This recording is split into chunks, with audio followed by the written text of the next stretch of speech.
Hi. Welcome to episode 3 of Crying in the Book Club, the exciting, still technically new podcast. I mean, we've been around for 6 weeks at this point, but the exciting new podcast where three friends sit down to talk about comic books that make us cry in good ways and bad ways.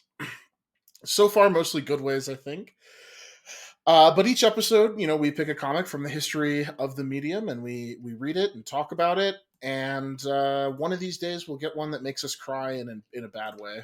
But hopefully not this week. Hopefully not this week.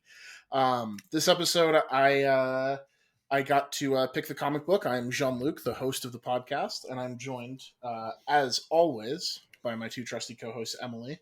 Hello. I'm not used to being introduced first. I know. I figured I'd mix it up. There's no reason to keep the old ways. Elseworlds version of this podcast. Yeah, exactly. We switched the Elseworlds version. Were the only difference is we switched the order of introductions. And of course, how could we forget about this Elseworlds take on our good friend Alex? Glorb. In this world, Alex was born in America. How does this change his outlook on the world? I'm holding a gun, but it's good. Also, you mentioned crying, after reading a book, and I'm like, I know which one. I know it's coming. We've laid out a few episodes, and I know the one that's just gonna make me sad. I know the one that's just like,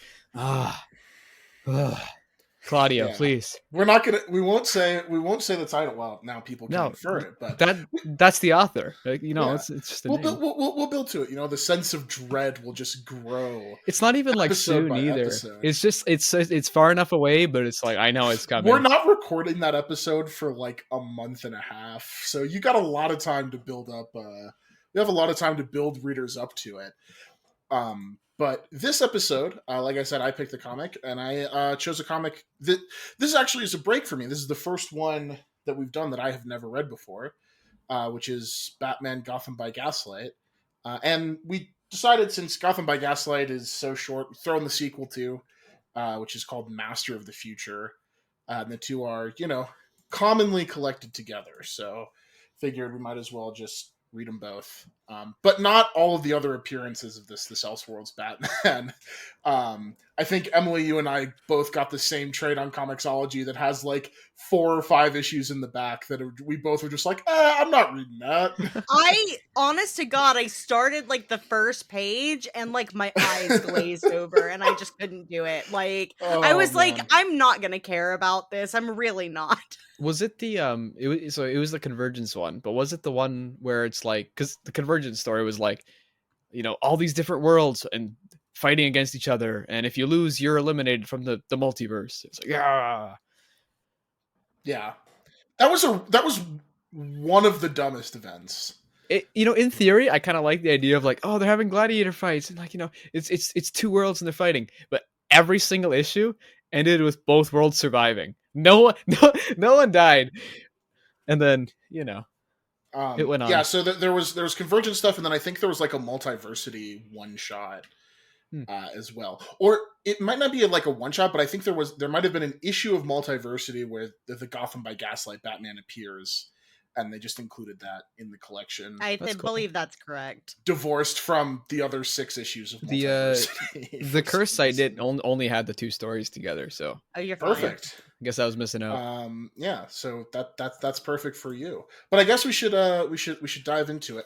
Actually, before we dive into it, we teased something last episode. Emily, you have to tell us about the Taco Bell White Hot fries burrito. Yeah, well, I didn't have the burrito. I just had like the plate of fries. That's probably healthier. It was just a choice. There was not really any rationale one way or the other as to why I did not pick the burrito. But they were very good, very spicy, very good.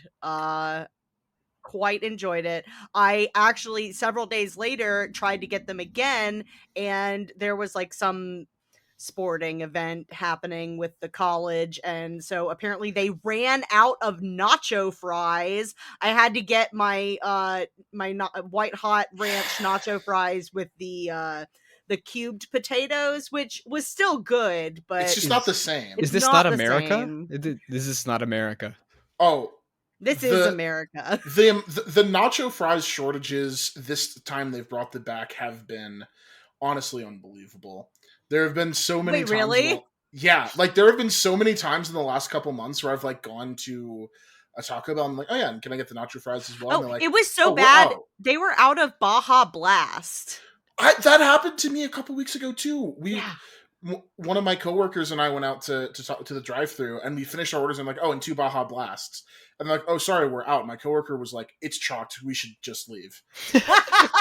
That's a sign. That's yeah. I mean, like if there's one place in the world that should have Baja Blast, it should. It's the place that the exclusive home of Baja Blast. Yes. Yeah. Wow. Aside from John Luke's body. As Jean-Luc takes a swig of Mountain Dew. Oh yeah. It's not Baja Blast, but it's not. They don't know that, so it's okay. That's true.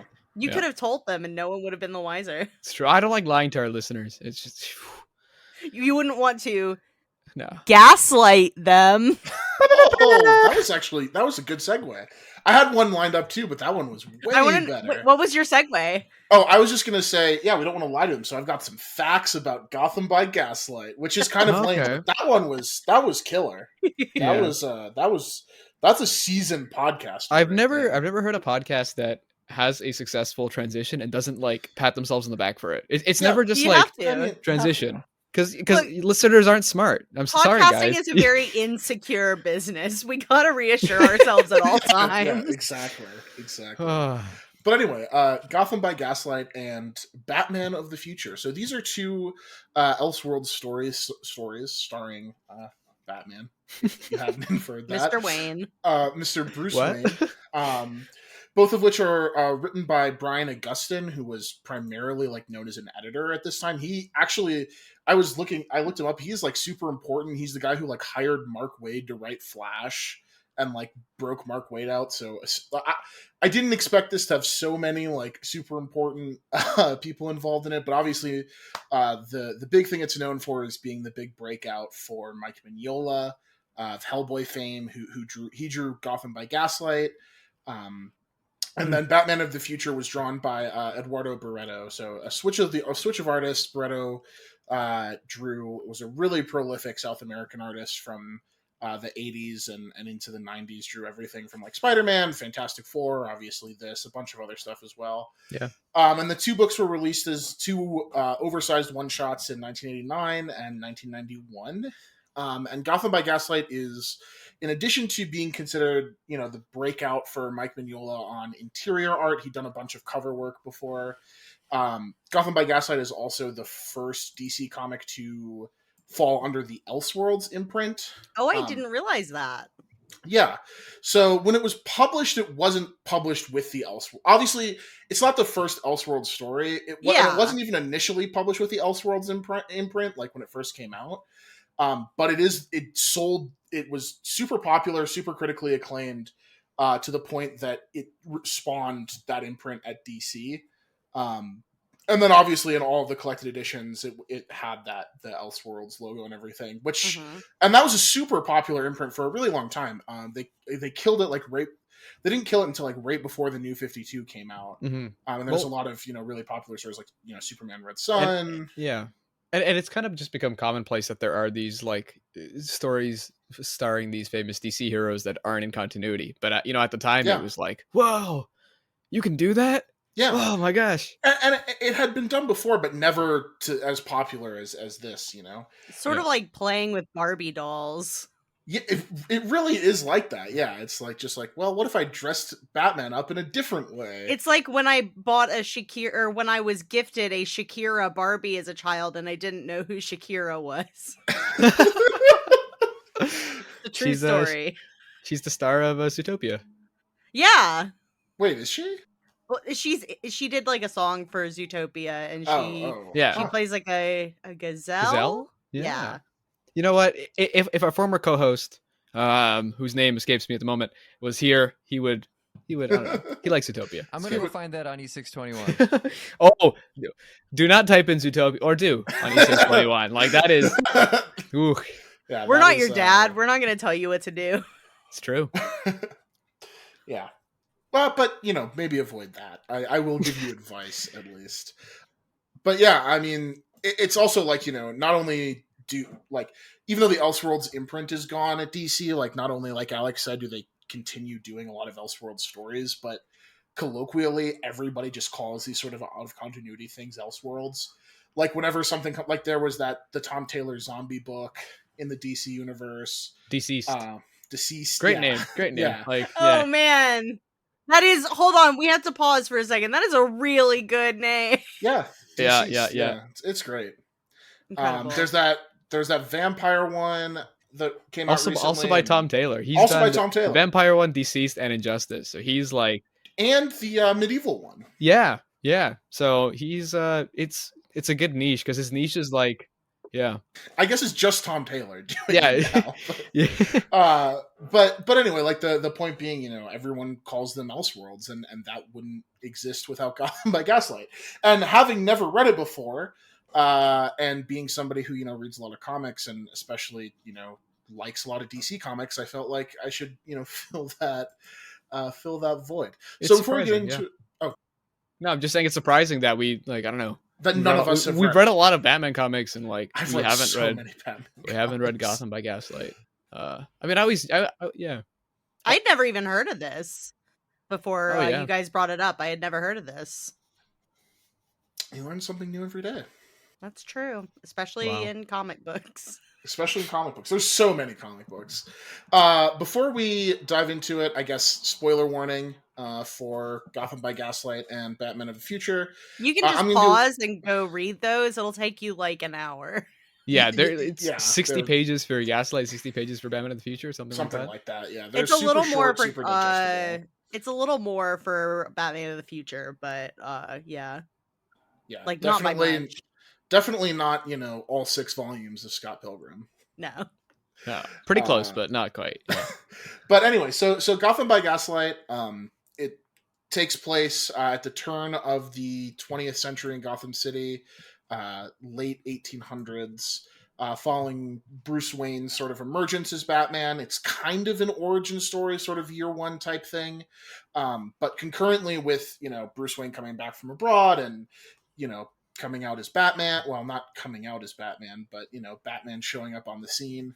The infamous serial killer Jack the Ripper decides to switch over from London to Gotham, which the association there results in a lot of public distrust for Batman, and the story culminates with Bruce Wayne being framed for the murders, and sort of like in this last ditch detective effort, really capitalizing on the detective side of Batman, he finds the key clue that reveals it to actual Jack the Ripper's identity to be Jacob Parker, a family friend, an old family friend of the Waynes, who was inspired to do the murders after he was rejected by Martha Wayne after the Civil War.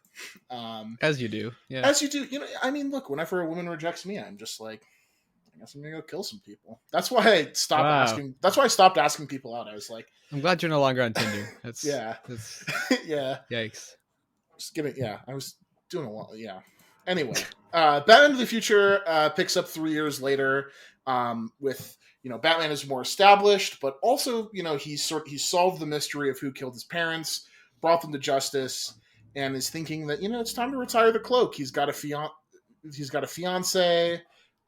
He's going to illicit fights on the docks with his boy. He's on the planning committee for a massive citywide fair that markets Gotham as the city of the future.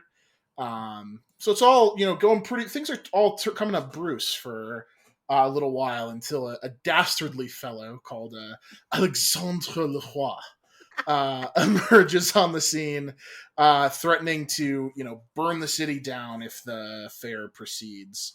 So after realizing that he's actually this threat is serious, Bruce Wayne puts the cape and cowl back on, much to Alfred's dismay, foils LeRoi's plan. Not quite foils it, I guess. He does kill over 100 people before Batman decides, I should stop this guy. You got to break some eggs to make an omelet. Yeah, exactly. But Batman stops him, and this results in a newfound recommitment to the idea of Batman, in sort of the face of a darker future coming to Gotham. In the words of his fiance.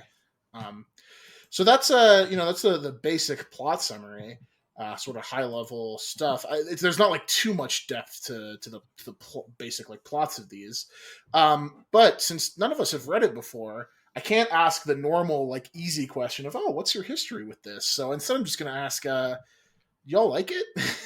Yeah, Yeah. I liked. Well, okay, I liked Gotham by Gaslight more than I liked Batman of the Future. For sure. Yeah. But I really enjoyed Gotham by Gaslight.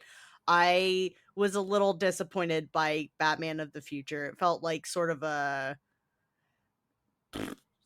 The villain drop off is like you go from like Jack the Ripper, right? And it's like this historical figure, this murderer, and there's a deep connection to the Wayne family, and it's like, oh, this is so cool. And then you go to this like musketeer man who's like, I'm in the airship. Who is It's this like- guy? Like, why should I care? What do you have against Alexandre LeRoi? Do you want he's me got to a make cool a list? name. Yeah. He's boring, and I mean, it was cool that he threw the mayor out of the airship. I thought that was a really That was cool pretty scene. cool. Yeah, that was pretty Where good. he throws him out, and then he like crashes through the glass in front of everyone. And everyone's like, "Is he alive?" And it's like, "No, he's not alive. He fell pretty far." Yeah, it's interesting reading this, in 2022, where I've read a lot of Elseworlds stories. Yeah. Because I thought Gotham by Gaslight was good, but it wasn't like something where I was like blown away by it. But it was like it was a solid, fun Batman story with great art in it, by Mike Mignola, and some cool connections. But it felt like what I consider to be an Elseworlds tale. But I'm sure at the time it was more like, oh my god, that's so cool. As much as I did enjoy the setting and like the little storytelling it did, like you see like the news report about like the Joker and like this man with the hideous face. I was like, and he doesn't come up again, and you're like, oh, but that's so cool. And I think that's the kind of what I animated movie want. does, but That's kind of what I want out of an Elseworlds tale. A lot of the time is for me to be able to just go, I see that. I see what you did there. yeah.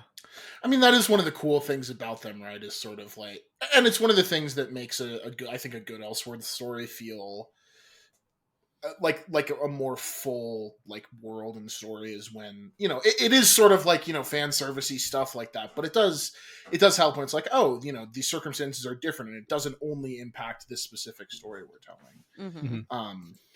It's actually one of the things that I was like really thinking about while I was reading it, was sort of how well it captures the time period, and and something that I actually am curious to pose to you guys is if you feel like there's actually like, I don't know that depth is necessarily the right word, but did it feel like more than just like a palette swap? Because a lot of the times that is like a thing that can happen with Elseworlds stories. Is it's just, I know like there's some Elseworlds stories that I really enjoy, but they do feel like, oh, you just thought this aesthetic was cool and didn't really consider the other ramifications of like what Batman would be like in a different era or with a slightly different background. So where do you guys come down on that question, I guess? I think that because it's like it's still very much Batman, like the the way he acts, the way he talks. So it doesn't go, I guess, too far in terms of like, hey, bringing him here and like how would the era change him. It's more like, hey, it's Batman and he's in this era. I mean, the circumstances of him don't change all that much. I mean, it's the same backstory. His parents are killed in front of him at a young age. Which is what you want, kind of, sort of, because you're just like, hey, how would it work, and can we tell his origin story in this age and it still works? And I think it works really well. And like we talked about the like the world building that you get around it, and you want to spend more time in this world, even though it's a familiar world with Batman and how it falls all into place. But and I think a lot of that is Mike Mignola's art in the first part, where it's just like really pretty Victorian setting, with some grisly murders going on. Yeah, I definitely feel like this was a little more like thoroughly developed than just a palette swap. The movie is definitely what I would call a palette swap. But no, the comic, I actually thought that they like did a good job of like figuring out what this situation, like how that would change the character of Bruce Wayne and like how that, but even still doing that, like it's like Alex said, like they didn't have to deviate that much because like, it's just it's still Batman. Yeah, no, and in some ways, I mean, there's something to be said, I think, for almost like this, like late 19th century America being an almost even better standpoint for like a rich vigilante to get up to some shit. Oh yeah. Like, I mean, obviously, Yeah. like I think now we've kind of like looped back to that, but there was definitely a time where it was like, I don't know, maybe a little bit less believable. It's like you believe that he could be doing this and he wouldn't be caught. You believe that he could be Yeah. like he's doing Batman and he's like, oh, but who was it? It couldn't have been Bruce Wayne. And he's like, oh, yes, I'm Bruce Wayne. It's also, I mean, we talked about how it's only like 60 pages long, but the amount of like, storytelling and the stuff that it gets about Bruce Wayne and Batman and how it shows like their relationship in a really cool way, and it like it gets a lot of mileage in 60 pages that like it feels like a 6-issue miniseries that is like done in 60 pages and done well in 60 pages. Yeah. I actually think it's a really compelling take on Batman 2, and one that's like kind of different from what we see now, where there are a lot more Batman stories now that are about how like, oh, Bruce Wayne is the real Mask, and it's like that's like and I mean that's like I don't say that in like to say it's not a compelling idea. I just think that when it's all Batman writers have been doing for the better part of a decade, The problem like, is okay, when you present this as like a fresh new take. Yeah, right, exactly. But this felt like it kind of back to basics in a sense, like, and almost a fresh take in that way, where it is.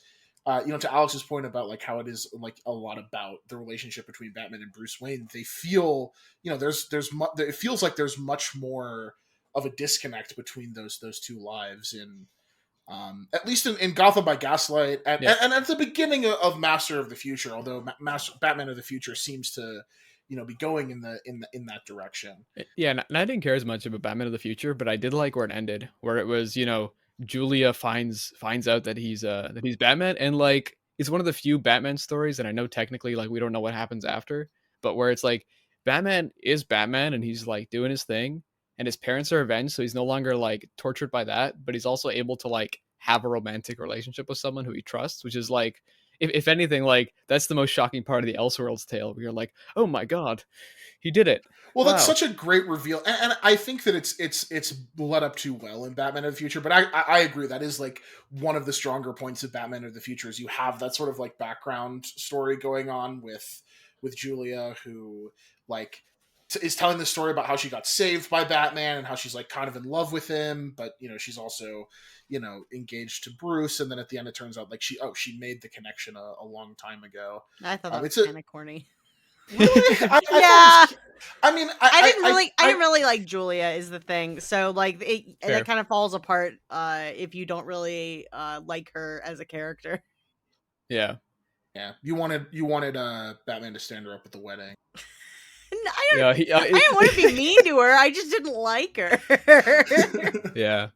It's just like I've read so many Batman comics where like it gets to that point and either like she doesn't know that he's Batman, or like he leaves, or like she leaves, and it was nice to just be like, oh my gosh, they're just wow. It is nice that he had just sort of like a normal, like, approaching healthy relationship. Yeah, I mean, I don't think anyone who dresses up like a bat to go kick the shit out of people at night is gonna. But yeah, like this is pretty close to as healthy relationships as a person like that can have, and that is one of the nice things I think about like playing in an Elseworld space, is that you're not a slave to continuity. Like you can do stuff like that, and it's only gonna matter for like those 120 pages or whatever it is that you write in that universe, but like you actually get to do things that are status quo breaks that you could never get away with in like an ongoing series. And that's one of the cool things about Elseworlds. I do love, and this is another thing, there's like a bunch of small things in Batman of the Future that I really like.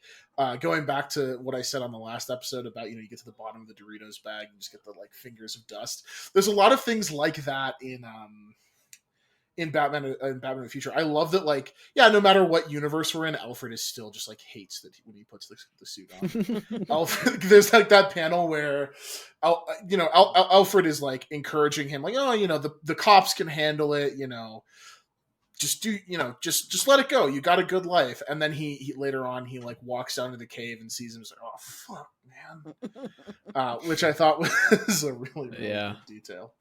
But we've talked, a decent amount about like Mike Mignola, I think, as an artist. I think we can all agree Mignola does some really fantastic work, like characterizing the sort of 19th century Gotham. And his art style with like the heavy use of like black inks is just so perfect for this setting. It feels like this entire project just like fell into perfect place. It really, I mean, there's a reason like Mignola like decided to set Hellboy in like, kind of, it takes place, like post World War II, but like kind of a fairly similar era, like he really excels at those like moody sort of, not quite modern cityscapes and architecture and stuff like that. And I think Alex mentioned this earlier, but it is a super important part of the world building in Gotham by Gaslight that, Mignola is able to draw that world so well. Which I guess is, where did you guys come down on the artist switch between the two? Because it is like stylistically, I would say that they're in the same wheelhouse, but those two books look pretty drastically different to me. Mm-hmm. Yeah, I thought they both kind of knocked it out of the park. And my issues with the second story was not with the art at all. It was more so the writing and the choices and all that. But I thought Eduardo Barroto did a really good job. And he's someone who I probably read stuff that he's drawn, but I don't remember. If you look at his Wikipedia page and his credits, it's like almost impossible to like have. He just seems like an artist who's like, it's not a name that I knew either, but like you just scroll down through his Wikipedia page and it's just like, oh, I've probably read some issue that he drew at some point. You know, like and I'm not a fan of like Alexandre LeRoi or however it is that people like to say his name, but he draws him as a nice he gets that like grin swashbuckling nature to him, even though he's a villain who killed like 110 people. And yeah, I thought the art was good throughout. Yeah, I liked the art. I mean, it's not Mignola, but that's fine. They have like similar enough styles that it didn't feel like a jarring transition. This wasn't like when we were reading the Harley Quinn comic and it went from the cutesy art style to like the DC house style. It was it wasn't very jarring, so like that helps with like the ease of transition into a new story. But the art was great, but the story was just sort of lackluster. So where, I guess then, like, what is it that like where did Master of the Future, I guess, miss the mark? Because like it missed the mark for me too, coming off of Gotham by Gaslight. But I'm curious where, like, what is it that like put you, aside from Alex's slander of one of the greatest villains known to comic book history. I just felt like it was sort of like, that's it. Yeah. Like it was just sort of like he shows up and then like it felt sort of unceremonious the way that he like was so quickly dispatched. I know, it's insulting to a man of his caliber. And I think that like everyone talks about Gotham by Gaslight and they don't talk about Batman of the Future. And I think if Gotham by Gaslight wasn't there, I mean, it would be tough, I guess, because he's like moved on with his life after avenging his parents and stuff. But it's like, it just doesn't hold up as much. And there also doesn't seem to be as many like universe nods and like world building around it. I feel like Gotham by Gaslight reading it, I'm like, oh, I want more of this world, but I'm happy I don't get more of this world. And Batman of the Future, I'm like, I could take it or leave it. It's like I know, John, that you love our boy LeRoi, but they do say Leroy, like they do say like Leroy, like it's typed out like that, but that's not how that is. I know, pronounced. but it's more fun now. It's like saying LeCroix. Exactly. Yeah. Well, that's how that word. That's how that drink is pronounced. But I felt like even if they had just made this like some legacy Batman character that they had retooled into this villain, like he felt really random. And that may seem weird because the villain who ends up being Jack the Ripper is also kind of random, but the writing is so much stronger in that book that it just doesn't like feel as I don't know what word I'm looking for. It's also Jack the Ripper too. Like, well, yeah, the fact that it's Jack the Ripper helps, but like, so it's just like aside from him being like a fun swashbuckling rascal, like why am I supposed to care about this guy?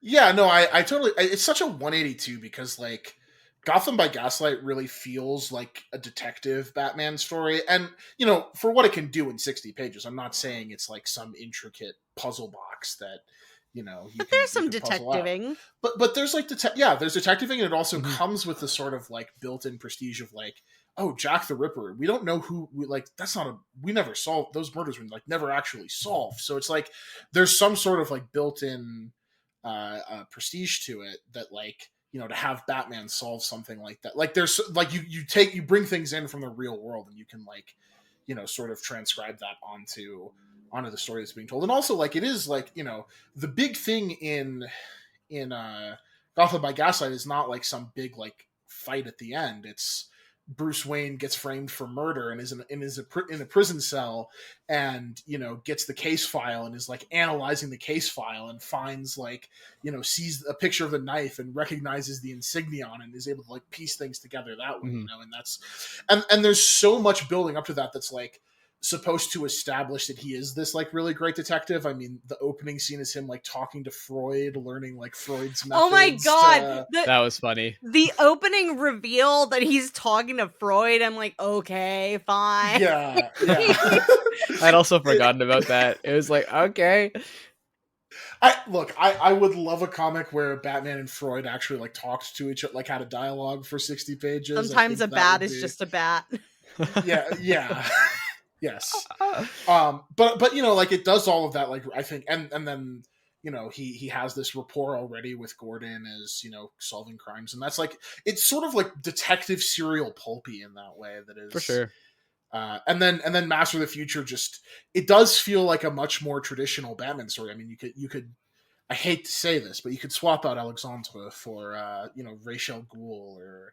Well, specifically Ra's al Ghul, given the you know, which I think like and I think I would have enjoyed it more too, because you know in Gotham by Gaslight we get like the Joker tease and we might get someone else tease. I don't really remember, but it'd be like like I feel like it would almost make sense where it's like we're tease the character and then we get another character that's like maybe it's like Killer Croc or something, and it's like oh Victorian monster. LeRoi could have been the Joker. LeRoi. Yeah, he takes off his Joker. Mask. Le Joker. I also think the reveal at the end is really stupid. Like, oh yeah, that like he's being bankrolled by a corrupt councilman who we've met already, and it's like who like bought a bunch of property and wanted to collect on the insurance money, and that's why he wanted it to be burned. That's like every Scooby Doo episode. Like, come on, man. It did feel very Scooby Doo, Alex, but without the charm. It would have.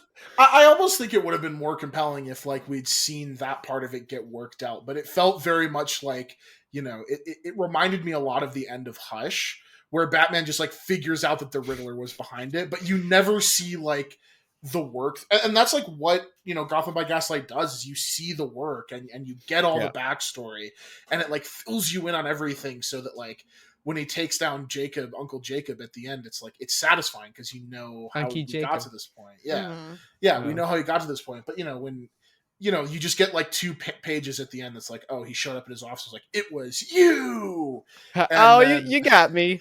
Yeah, it was. It didn't occur to me, but it was very like Scooby Doo like. And I love Scooby Doo, but like you know, no, this was not Scooby Doo in a good way. You need to have the good stuff to be. You need the like goofy chase scene, which you know, there is a chase scene in Gotham by Gaslight. There is. If there was music to it, 10 out of 10. But well, you can comics, watch the movie right? For that. Well, hold on. So okay, yes, yeah. Can we? I know we don't want to talk about the movie too much, but I kind of want to talk about it a little bit. So what I remember from it, watching 10 minutes, is that Poison Ivy's in it. Is this true? Yes. Is she? Yes. So, I mean, like, so she what is is it? literally in it for like 5 minutes. So is it like? I mean, I guess just say it, but I'm wondering if they went really hard with like here's the Batman Rogues Gallery in this thing, and like we're gonna parade them.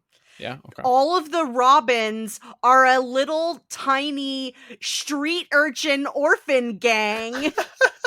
And they end up getting hired by Alfred because they try to steal from him and he catches them.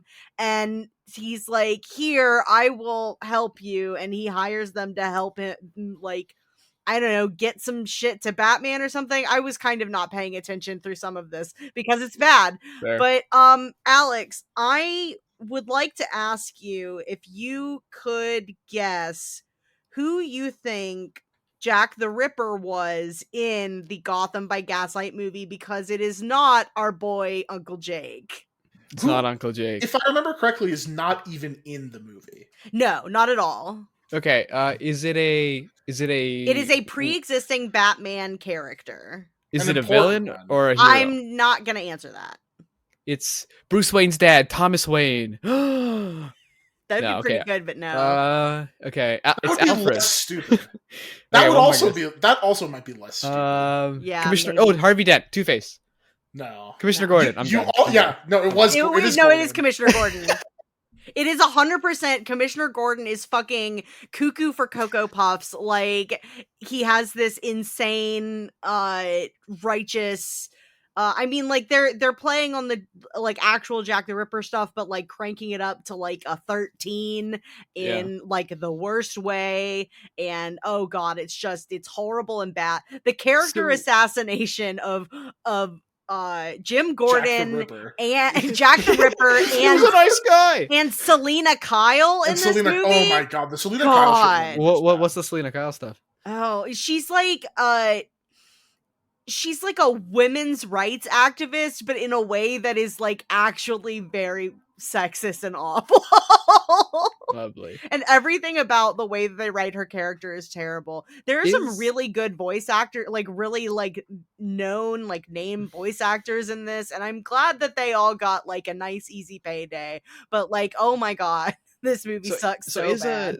So does Commissioner Gordon kill the Waynes, or is that part gone too? That part's gone. That part's gone too. Yeah, because I guess that I left that on the plot summary, but a big thing is that it's revealed at the end that Jacob also hired the man who killed the Waynes, and he was only supposed to kill Thomas Wayne because he wanted to, he still had an unrequited love for Martha. But your husband's dead, yeah. But all of that is sort of gone. I mean, it really Emily's right that it really dials it up to such an unnecessary degree where like Gordon's motivation is that like he has PTSD from fighting in the Civil War.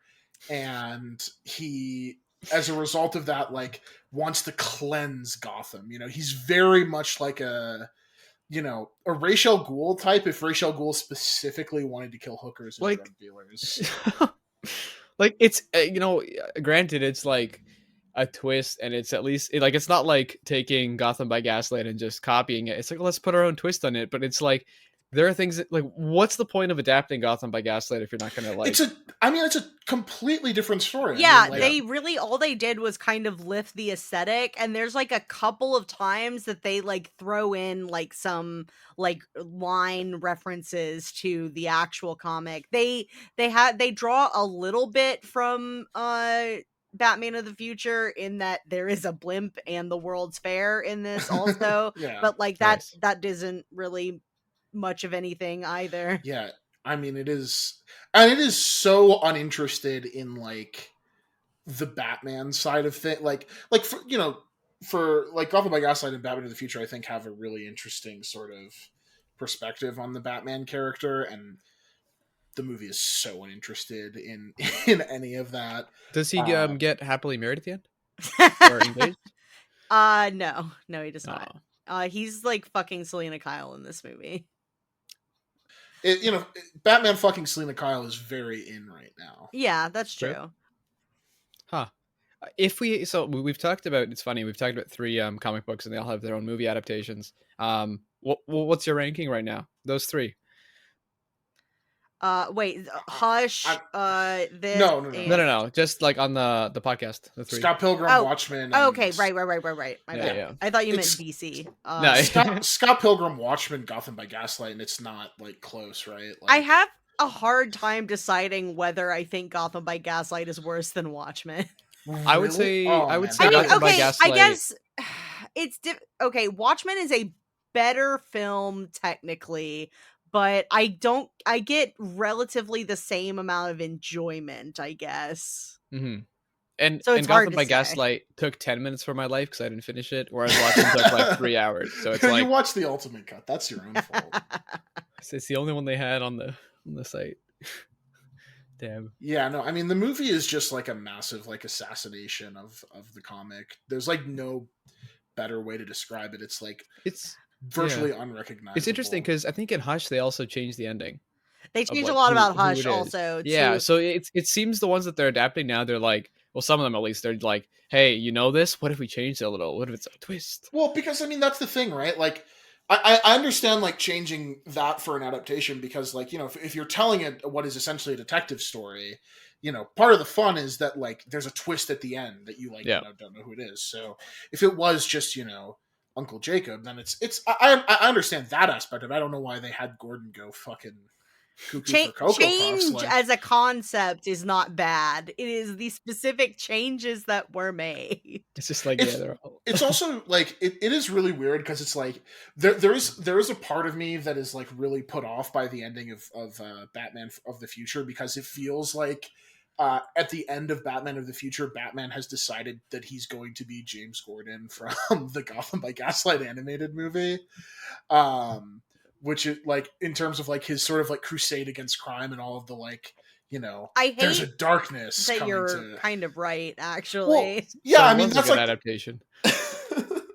I mean, that's the whole crux of Batman in the Future, right? Is like, you know, you start off with Gotham by Gaslight, which is like, you know, it is a Gotham is like is a dark place, but like, and Jack the Ripper, but Jack the Ripper coming in is like, you know, you get the impression through the sort of like inserted like newspaper clips that, you know, Gotham is not the evil place that, you know, we've come to know, at least at that point, right?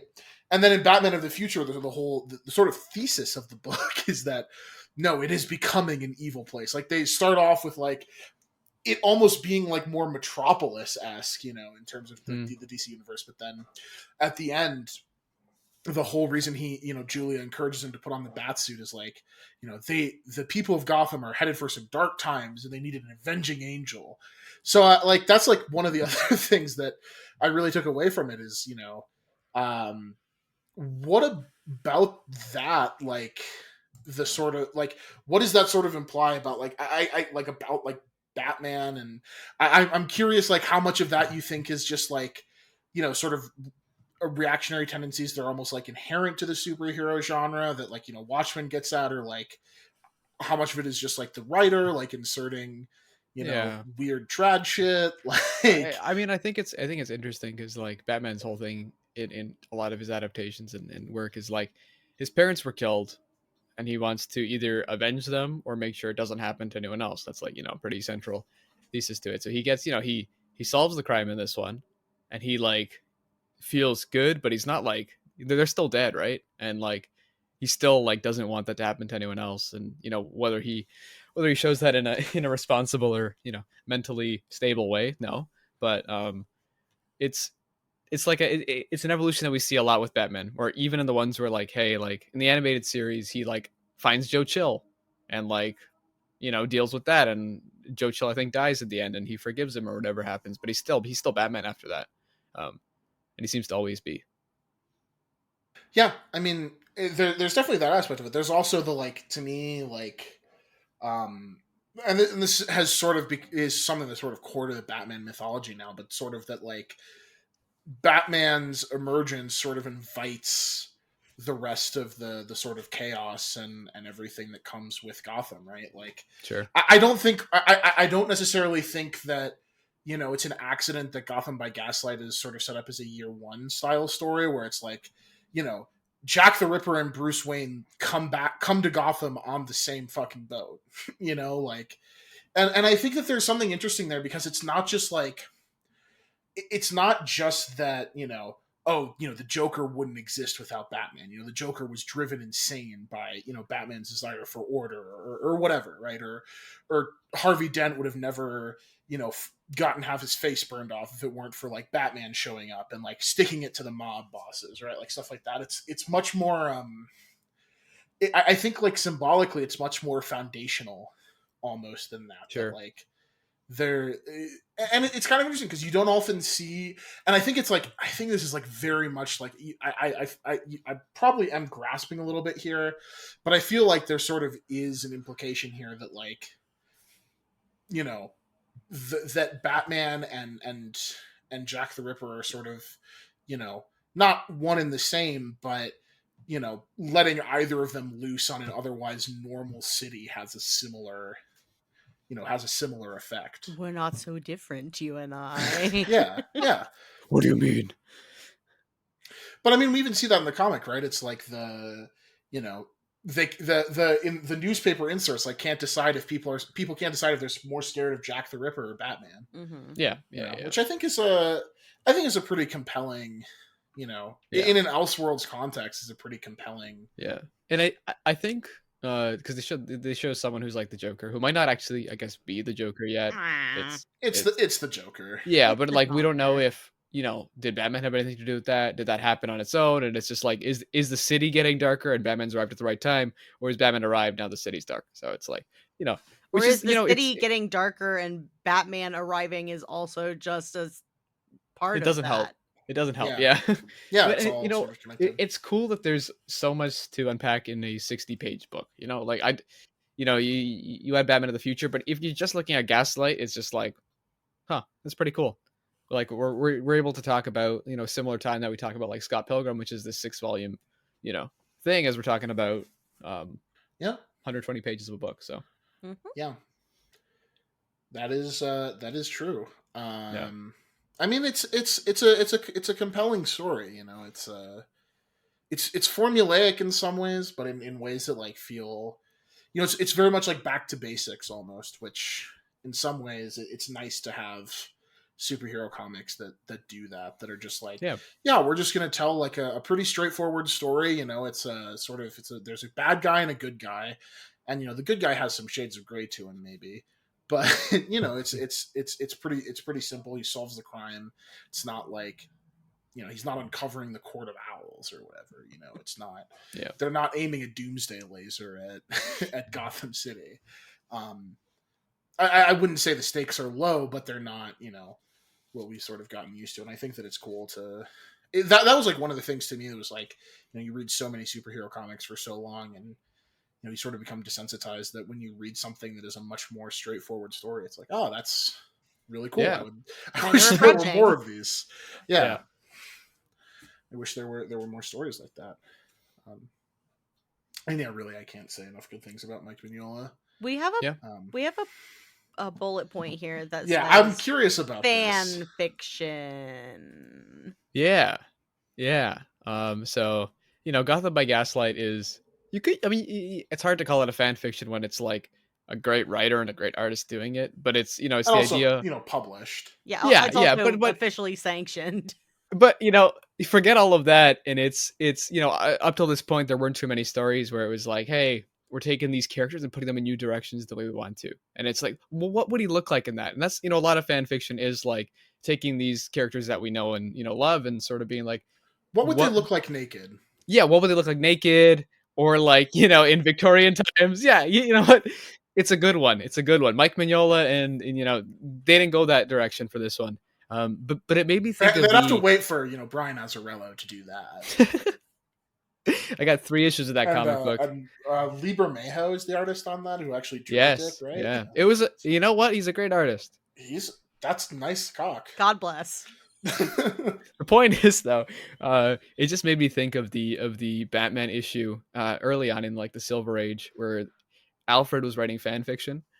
I think it's like Batman 131, and it's like they started doing a every few months it would be a Batman fan fiction story where he's like, that's really cool. Where it's like, what if Batman actually married someone and was happy and stuff, and Alfred's writing this fan fiction as Batman's beating up homeless people. He's like, oh, what if Bruce was happy and everything? So it's like, so Batman's married to Batwoman in this one, and they have a son named Bruce Jr. and Dick Grayson becomes the Batman, and Bruce Jr. becomes Robin, and it's a lot of the stuff that Grant Morrison ended up taking, and then like just making it really dark and also campy at the same time. But we are going to be reading like 4 different Batman stories from over the ages, and I think I kind of want to do. I think I kind of want to do a little bit of a spoiler there. Oops. I think I kind of want to do one of Alfred's fan fictions because it was it's a really fun Silver Age like storytelling device. I like that idea. I've never read any of those. I know about some of them from things like you said that Grant Morrison did on their run of Batman and Batman Incorporated, and yeah. 7, 8 years of fantastic Batman comics. Really good stuff. Yeah. And a lot of those too, you'd have like a crazy Batman story where like, oh my God, like everyone's dead except Batman. And it was crazy. And then at the end, it's like, and Alfred was writing this in a book. Like, is that where Batmite comes from? Okay, Alfred. No, that was just legit. That was real. That was real. Real. Yeah, because it's a real imp from the 5th dimension. Right. Yeah. Yeah. I think I did know that. If you guys, I did know that. Oh no, you finish. I was going to ask a question. I was just going to say I totally knew that Batmite was a real imp from the real 5th dimension. A real 5th dimension. Oh. If you guys were going to do a Batman Elseworlds story, what's your pitch? I would do Batman in space. Nice. I don't know what that would mean yet, but would Dog Welder be there? That's sure. Nice. I don't know that do you know who Dog Welder is? No, I do not. Yeah, okay. It's a good pitch. His superpower is that he welds dogs to people. Yeah, some alive, some dead. He fucking rocks. I love Dog Welder. Yeah, in some comics he figures out how to keep the dogs alive, but at the beginning of his thing, he's just like people would wake up and they'd have like a dog attached to them. Was it Warren Ellis who did like a Dog Welder book like during Rebirth? It was whoever created it. I don't know who. It's not Warren Ellis. He's the guy who did Preacher. Oh, Garth Ennis. I get Garth Ennis. Yes, yeah, a very weird, very Garth Ennis character. But he doesn't have to appear in your Elseworlds tale, Emily. Okay. Why did you ask about Dog Welder? Because on an episode of Opinions Are Cheap a while ago, Chad and Cameron wrote their perfect Batman story, and of course it was about Batman being Dog Welder being in space and welding dogs to people. Of course. And Batman being too busy and sending Robin into space to deal with it. Because Chad loved that Dog Welder miniseries. That's why I remember it. Because I think he really liked that it. Yeah, tracks. It was like NASA scientists were looking at the moon and they were like, why are there dogs welded everywhere? And then Batman's like, go get them, Robin. And it kind of has like an alien vibe to it. So yeah, very, very interesting. All right, you guys have had time to think. What's your Elseworld? Not enough. Go ahead, Jean-Luc. I was gonna say it's a hard question because you have to come up with like a concept that's interesting. No, just give me like one sentence. Like just like think of a weird idea. You don't have to figure out the details of this. You're not writing this unless you want to. Yeah, that's true. Don't overthink it. How long do you think it took me to come up with Batman in space? I figured it out by the end of the time I was asking this question. Right, but that was also my idea. That was what came to my head. Oh, okay, I must have stolen it from you. I really like the idea of Bruce Wayne, whose parents never get killed, and yet he becomes Batman anyway. But not out of like some like righteous, crusade against crime, which I think that like that is, I think that Batman is like a pretty noble character, if a pretty fucked up one in some ways. Mm-hmm. But I like the idea that he just becomes Batman because he is like bored and apathetic and flunks out of Yale for the 3rd time and is like, I need something to do with my free time. This seems fun, but he's really bad at it and just gets his ass kicked all like throughout the whole thing. Nice. Like he can't win. Kick-ass. Yeah, but kick ass. But he's rich, so in theory he shouldn't be getting his ass kicked like that. but you know, he also he has like all the tech and stuff. Like he like has the Batmobile. Oh, and, so like, he the kind of is Batwing. Night Owl. Yeah, yes, he's Night. Yeah, yeah. I came up with Night Owl. Wow. Thanks, Alan Moore and We've Dave come Gibbons. full circle. All right, I would Alex. I'd like to see Batman in high school, in like a high school romance kind of thing, and all the villains are just like, you know, either not necessarily people he's like dated and like, because you know sometimes you like date someone, you're like, oh, they're the worst person ever, and they're like a, you know, a regular person with like, I don't know, Oh, whatever my the Batman ex-girlfriend characters was would so be. crazy. And then you tell the story and you're like, oh, okay, well, I don't know about that. But yeah, or yeah, just put Batman in like a high school drama with like broken hearts and crusades and stuff like that. And Yeah, you know, Batman's sort of like Jesus in that you only hear about him when he's a child or when he's in his 30s. You don't really get a lot of yeah, you don't give really me the get the journey. teen years, and No, I think that I'm talking but muted. I There's a was like John Luke. there's a graphic novel in the DC YA imprint, which is called like has some name, doesn't matter. sure. That is about Batman right as he turns 18, I think. Okay. Interesting. So it's I not thought you were quite gonna like be high referring to school. something Yeah. else. Like I would like it to be like very like not really focused, like just like very committed to like the romance part of it though, like, you know, like high school drama and like We that should kind of. do the Nora and Victor Freeze graphic novel. That is that conceit. Okay. Thanks, DC Comics. Just just a thought. If you want the I've never read it, but I think am it's actually a interested romance in thing. some of the like DC YA stuff because like I keep telling you to read that Aquaman one. I know. Oh yeah. That's, the Becoming or whatever. That which they Mhm. wrote that character into canon. Yeah. Too, Oh, which cool. is kind of annoying. Yeah, but you are not the only person I've heard from that's very good. So it is really good. I enjoyed it. It's not like totally my thing, but I liked it. Yeah. It's not it doesn't have the edge of Gotham by Gaslight. Ooh, It's not mature enough for you, man who buys Lego sets. oh, that's cool. Is that from Doctor Strange? Yeah, it is. I just flashed the Doctor Strange tentacle monster Lego set. Spoiler. But, you know, Spoilers for have- Doctor Strange and the Multiverse of That Madness. movie will be out of in the theaters trailer. by the time this I episode don't comes know. out. I don't know. It was out for like 3 days. People are like, "Did you see the big twist?" And it's like, stop. No. The big twist, which is that John Krasinski is Mr. Fantastic, is Reed Richards. I didn't know about that going in. Thanks, when Summer. when he showed up, I lost my shit. I was so pissed. Wait, is that that's not real, is it? Oh No, yeah. it's real. Oh god. No. It's- I haven't it's- seen it's it and real. I don't know if I plan I like to imagine the rest of the theater being like, "Yeah," and John Luke being like, "Fuck!" Just like, There was somebody who started applauding when he showed up. I don't know if it was because it was like Reed Richards or John Krasinski, but you know, like I was excited. I was like, "Oh my god!" Because they started building up, like, "Oh my god, they're writing the Fantastic Four," and that's cool. I'm not like a Marvel fan, but I'm like, I like the Fantastic Four, and I'm like, that's neat. And then it's John Krasinski, and I was so happy 15 minutes later when Wanda tears him limb from limb. okay, I didn't know that part. Yeah, I've heard So, some spoilers, but somehow John Krasinski as Mr. Fantastic did not yeah, that's the only one I know, and that's the only one I want to hear. So, I mean, I'm not here to talk about Multiverse of Madness. No. We should, however, talk about go to some of our segments.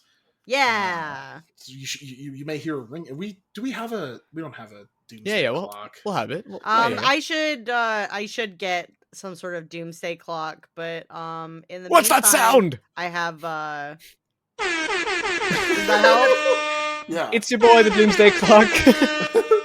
Ew, what's up? It's Doomsday Clock. What's up, gamers? It's the doomsday clock.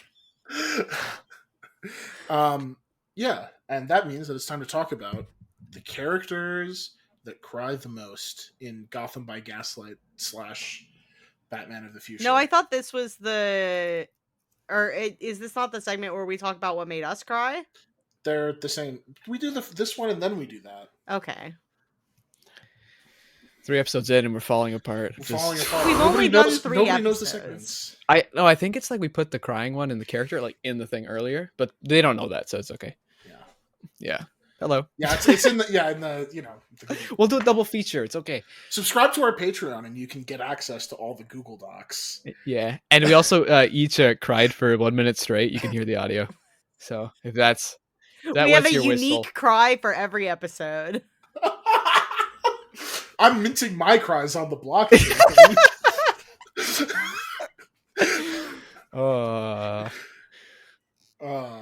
So who cries the most in these comics? It's got to be Batman because his parents are dead. Yeah. That's too easy. It's not- true. Oh, but he's so sad. Or it's Jack the Ripper because he's I was gonna. That's what I was because he gonna go killed with. the woman that he loved, but also like, no, I don't know. I don't know. That guy who lost out on all his insurance money from his land deal. There must be yeah. But the thing is, he wasn't crying till the land deal fell through. Yeah. So he only had one cry. But it was right? pretty intense. It was an intense cry. I think Alexandre had a pretty intense cry. I know. I cried when I saw his him. best friend was killed. The little robot that flies the airship. Okay, sorry, we didn't mention really that. upset That was about really that. cute. That was cute, really random. Like it kind of fed into that steampunky sort of Yeah. nature, which was nice. And then Batman kills him for no reason. But Yeah, the Batman who's committed to no killing. Apparently, that doesn't apply to robots. yeah, It's really, it's fucked up. Well, see, the no killing rule doesn't apply to Gotham by Gaslight Batman. Actually, that's a fair point. It never comes up. How will we know? true. That's true. Let's tweet at Mike Mignola. Yeah, I'm sure. Yeah, I'm sure he'll know and want to respond to us. 30 years later. Yeah, he's been waiting. The NDA's over. So. He can finally say whether Gotham by Gaslight Batman kills. Yeah. Actually, that would be a great like headline that all the dog shit comic book websites would run. You know, Mike Mignola goes on like the Kevin Smith podcast and like says, you know, something about whether or not Gotham by Gaslight Batman kills, and all like CBR, comicbook.com, you know, all the comics podcast. yeah. The comics podcast, We the Nerdy, Bleeding Cool. We the Nerdy doesn't write anything anymore. You know, they would all have headlines that were like "Secret revealed" in all caps. Gotham by Gaslight Batman killer ? It'd be the same as like, you know, the true ending of the Killing Joke revealed articles that we got in like 2015 when somebody made the very obvious observation that Batman kills the Joker. Why did the Joker stop laughing at the end of the comic? The joke wasn't funny to him anymore, you know. You know what? I also like that ending though. I like that he was just like, "Ha, no, I'm not humoring you anymore, Batman. I'm out." Anyway, same time next week. I don't mind the reading of it that like now that Batman is laughing, it's actually not funny to him. Which is why it's a great ending, right? It's like multiple nice things, but yeah. But you know, if you want to read some really funny articles that are 800 words about a one line in an interview. Wait a minute. Did you guys hear that sound?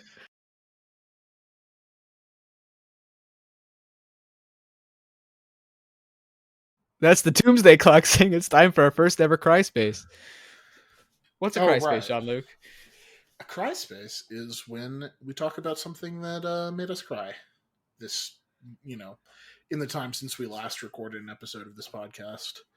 And it can be a good cry. There's lots of reasons to cry that are, you know, happy. There's some that are sad. And we'll find out which reason those were this week. As Emily established last week, I'm the host, so I don't have to go first. Well, you do have to pick who goes first, though. You have power. All right, Alex, that's you. Yeah, I figured asking that question would have, you know, got me there. You know, real listeners, people who listened to episode 1 will know that my cat died, and people who listened to episode 2 will know that I also brought up the fact that my cat died. So you know, very sad, still sad. But my brother has decided to get a new cat. My brother also died. And this is how you tell us. Just give me 1 sec. Adam?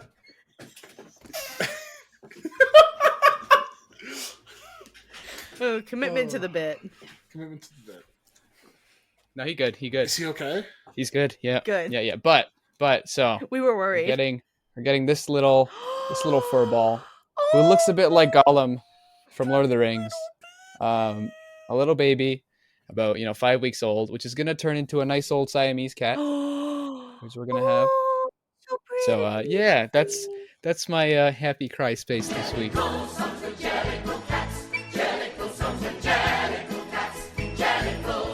Jean-Luc has left the building. Look, there aren't very many times that I'm gonna actually get to use that one. I like how I'm glad you didn't play that song when I was like, my cat died. And it's like, Jellicle cat. But I kind of wish you did. And at the same time, like, Oh, Emily, what's your cry space? I cried just now.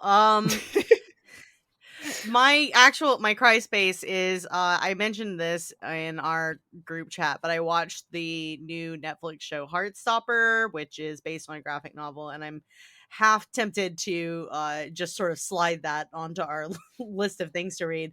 But it is a like coming of age story about two boys that fall in love, and like one of them discovering like his sexuality, and like it's just really cute and sweet, and I did cry several times. Like some of them were happy cries, some of them were sad cries. It's 8 episodes and I liked it. I ended up reading the first 2 volumes of the comic, which covers basically what the show covered, and enjoyed that as well.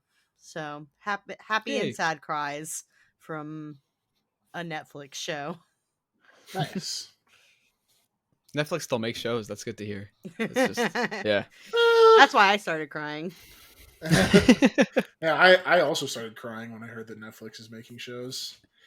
I only have a sad cry this week. Oh no. Oh no. Yeah. Oh Did yes. they run out of nacho fries again? No. My dream it started as a happy cry. And then I saw that my dream lineup for a show announced that they're doing a show together. My Chemical Romance and Coheed and Cambria. The most insane targeted combination. I know. Like, I can't think of another, like, 2-band lineup that is more, for me than Coheed and Cambria and My Chemical Romance. Which I would also love to be a fly on the wall to hear Gerard Way and Claudio Sanchez talking about, the craft of writing comic books. I think that would be awesome. But then it quickly changed from a happy cry to a sad cry when I saw One Night Only. It's like, okay, there's still a chance. Maybe it's one night somewhere that I'll be. And turns out it's in fucking Oklahoma, one of the worst states in the union, if not the worst. Jean-Luc, I'm just saying, it's a whiles away. You can make it happen. It's possible. And this seems like a once in a lifetime thing. It could be they go on tour next year together and they love each. It's great. But it could be like the show ends and they're just like fist fighting. I know 100% in my heart that Jean-Luc has already tried to run the logistics of what it would take to get to this show. I wouldn't say it's not gonna happen, but I will say the chances are pretty low. I will say, if you go, as someone who's not a fan of Coheed and Cambria, as someone who's a moderate fan of My Chemical Romance, I might come. I might come on down. you might come. Might come on down to Oklahoma City. Yeah. I mean, hey, if you were there, that would actually tip the scales probably. If it was 2 bands I love plus seeing a friend. I don't know where Oklahoma City is, full disclosure, but I will. It's in Oklahoma, so it's in Oklahoma. Okay. Yeah. It's not like one of those like weird ones where it's not actually in. Alex, do you know where Oklahoma is? Do you know which region of the United States? Okay, so this is the US, right? Yeah. I'm guessing it's like center middle left. No. Center middle right. Top left. No. Bottom right. Warmer. Middle right? Middle bottom? It's like bottom middle. Yeah. Mm. It's like just above Texas. Ah, mm. We could go see the memorial to the Oklahoma City bombing. That's like the only thing to see in that city. We could see it multiple times. We could just, check it out, eat lunch, Make go daily back. visits, have a picnic. We could record the podcast. No, never mind. No. We could do a double episode on the Amaru Wars and Umbrella Academy. Yeah. Oh man. Well, if there's not much to do in Oklahoma City, the chances of us being able to sit down with Gerard and Mr. Sanchez. Mr. Sanchez, not not impossible. I'm sure they're not busy. Yeah. We should get a sign saying "Come on our comics podcast" and get front row seats. And just that would be fun. Mm-hmm. But anyway, I think that'll do it for the main content of the episode. Alex, I'm going to throw it to you because you have the pick for our next episode. So would you like to tell the listeners what that is? There was a lot of thinking, a lot of contemplation, a lot of looking at the pin doc to remember, exactly what we are doing. This is the wrong doc. Yeah, this is a book that's very, I don't know, it's one that's gotten more important to me as time has gone on. No, not really. Well, yeah, I mean, like, it's more important now that I've read it than before I read it. But I did read it for the first time about 2 months ago. It's a book by our good friend Brian K. Vaughan, with art by Pia Guerra, right? No. You're thinking of our good Why the Last Man friend. I'm sorry. I'm looking at my bookshelf right now for all you audio listeners, which is all our listeners. Niko Henrichon. Niko with an N. Niko. Yes. So it is the Pride of Baghdad, which is a really good book about lions escaping from the Baghdad Zoo during the U.S. Invasion. Is that Yeah, read it for the first time. It's pre-occupation, so it's definitely invasion. Yeah. Read it for the first time 2 months ago, and you'll find out what I think about it. But I guess I nominated it, so I liked it a lot. I haven't read it. There's merit in reading comics that are horrible. It's true. We'll get to that. I'm glad that you can convince yourself of that, John Luke. I've done it many times. There must be not merit next week. in it. Not next week, not the week after, but the week after that, guys. What? Skip that episode. No, I listened to it, but no, it'll be good. Yeah, but next week, Pride of Baghdad, Brian K. Vaughan. Also, not a very long book. Probably about like 200 pages tops, if even that. It's around the same length as the total of our reading today. Yeah. Maybe a little longer. A cool book, and I'd say the biggest deviation we've had from anything we've done so far. Because it's about lions. And everything else has been about humans, so. Yeah. Close enough.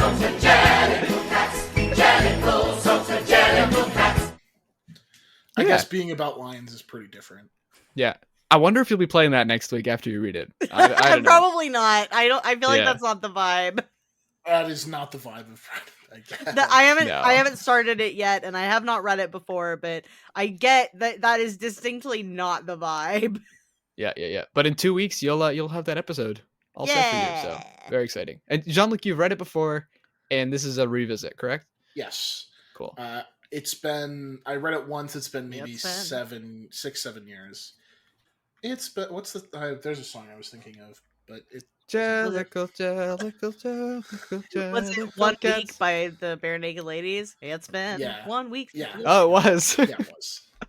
Sorry, We're gonna do a music episode where it's just Bare Naked Ladies and Cats musical. So yeah, stay tuned.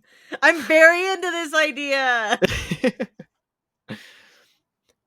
All right, cool. We will go ahead and wrap there. You can follow us on Twitter at Crying Book Club. You can rate and review us on your podcast platform of choice, assuming we exist on that platform, but we should. And assuming that they let you rate things. Yeah, exactly. Some of them don't. But if they don't let you rate things, you should tell your friends. You should write a letter to your senator. You should write a letter to your senator telling them, or whatever kind of representative you have, telling them to listen to the podcast. We should do that. I mean, I'm not in the US, but you guys should send letters to your I senators. think you should send letters to our senators, and the fact that it's postmarked coming from Canada will make it even funnier. Don't you It's have true. an MP Yeah, I guess. who represents works kind of like a senator? It just sounds cooler to say write a letter to your senator. That's true. I mean, I'll do it. But I think a congressman is more likely to like listen to my letters than a senator. So what if I'll we just write send my it? What if we just congressman. send it to the president? You Straight to should the write top. Alexandra The president can't read anymore. Ocasio-Cortez. Damn. Yeah, she gets change done.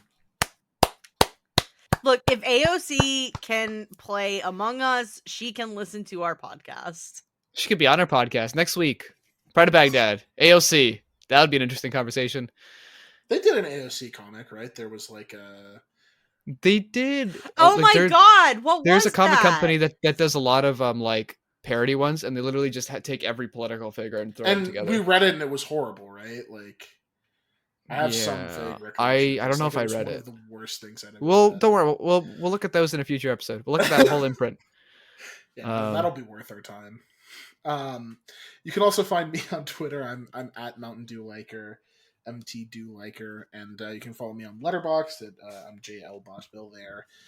Emily, where can people find you? They can find me on Twitter at mpandanata, or Letterboxd at Pandabor, or Twitch at Pandabor, where I'm playing the Ace Attorney games still. And the following podcasts: Imagine Me and Utah, Fresh Podcast Market, and That Looks Terrible, which I assume one episode of that will be out by the time this is out. So who knows? And if not, write to your senators. And if not, write to your senators so that my podcast co-host Annie will release the episodes. Like keeping them locked up until Yeah. there's like a law that gets passed. Mm-hmm. Yeah, they take a break from sending from $1 billion arms deals, and instead of like we have to pass a law. There's force the actually release a of this trigger podcast. law that they can only be released once they overturn Roe versus Wade. Oh, Why so do they we're have good. arms deals and not legs deals? Find out Good next question. week. Find out from Alex on the internet. Where can people find you? You can find me on Twitter. I never tweet, but at Alexandria. So I don't know. Maybe I'll tweet when this podcast is now out. Maybe I'm tweeting right now. Go check. Come on, get over there. You're gonna miss it. That's at Alex's tweet. I don't doing like sort of- how much you look like that meme. Yeah. Whoa. Your Okay. impression is really good. We I might have like to it. turn this into a video podcast just for moments. I mean, it's that, and when the theme I song would- is going on and I we're would, dancing. I would shave if we did a video. No, John, podcast. you should just take a picture of yourself doing that, and I can trace over it the way they do the Wojak memes. It's happening live. I'm gonna clip this. John, like, do the thing. Okay, perfect. Goodbye, everybody. And enjoy the 2 weeks between episodes. Did you hear that sound? That's the doomsday clock saying it's time for our first ever cry space. You should just record yourself saying that, and I can put that in the soundboard. It's time to play the outro music. Yeah.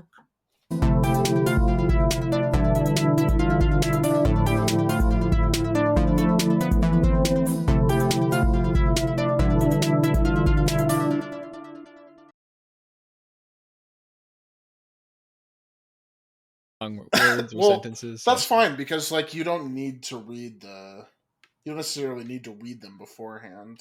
It's true. I want to be surprised. Yeah. I also didn't read the book. I hope that's okay. That's fine. But I watched As the long- animated flick. As long as you watch the movie. Well, okay. Did you actually watch the movie or I watched 10 minutes of it. And I didn't watch it again for the show. We can talk about it on the show, but John, like, Again. you remember how you said that the movie was really bad and that no one should Yeah. watch it? yeah. I was wondering if Alex had decided not to listen to me. Did you Well- watch it?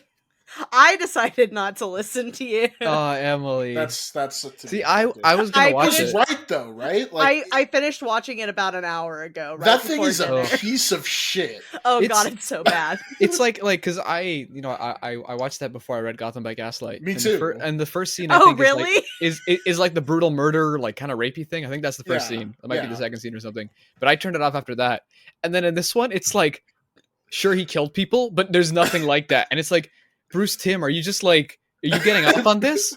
Is like, that movie is insane. I have so many questions regarding like all of the DC animated universe because each one of these movies is increasingly weirder than the last one I watched. Someday we should do an episode that maybe is we pick like a DC animated universe movie. I think from like each of three or four different eras. I think each Under of us the Red picked Hood. one. Yeah, like we do like we could do like like Batman Mr. Freeze, Sub-Zero, Under the Red Hood. Yeah. What's new? Wait, which one just came out? Long Halloween. No, Injustice is the newest one, actually. Oh, I haven't seen that one. I did Yeah. watch I didn't that know one. they made an Injustice animated movie. Yeah. The problem with that one, it's actually a good adaptation of like the first arc of Injustice. The problem is that the first arc of Injustice is really bad. Yeah, that's what I was gonna ask. I heard Injustice was really bad.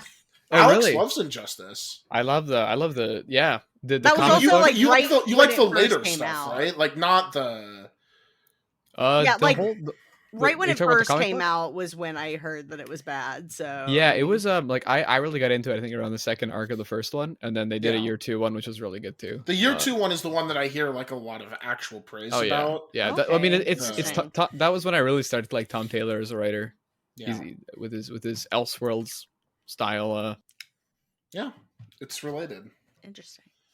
Um, Well, I should probably hit the theme song button. yeah, hit the theme.